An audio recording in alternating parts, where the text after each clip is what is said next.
পড়াশোনার যোগ্যতা নাই, ওইরকম সামনে যা কথা বলার যোগ্যতা নাই। আমি চাবো তারেক দিয়ে ছাড়ের কাছে অলিপিতি চরঞ্চলও আমি উন্নয়ন চাই। এটা কিছুদিন আগে চিত্ত মিডিয়ার জুয়েল ভাইকে মাননীয় প্রধানমন্ত্রী ডেকেছিলেন। আপনাকে যদি ডাকে তাহলে আপনি তার কাছে কি কি চেয়ে নেবেন? আমি এখনো বিশ্বাস করতে পারছি না তিনি আমাকে ডাকবে না। আমার ওইরকম যোগ্যতা নাই, পড়াশোনার যোগ্যতা নাই, ওইরকম সামনে যা কথা বলার যোগ্যতা নাই। এটা একটা ভাগ্যের ব্যাপার। আসলে আমি একবার দিশা হয়ে যাচ্ছি। তিনি যদি আমাকে ডাকে থাকে, আমি চাবো আমার বাংলাদেশের বাইরের চরাঞ্চল যেগুলো উন্নয়ন নাই, কৃষি জমি ভেঙে যাচ্ছে, মানুষের বাড়ি ভেঙে যাচ্ছে, গরু বাছুর ভরা বন্যায় ভেসে যায়, ছোট বাচ্চাও মারা যায় আমি শুনি।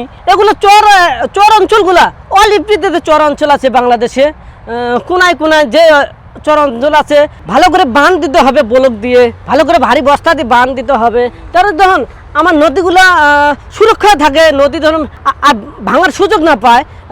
ওই নদীর উপর দিয়ে ধরে রাস্তা থাকে, যেখানে ব্রিজ থাকে ব্রিজ দেওয়া যায়।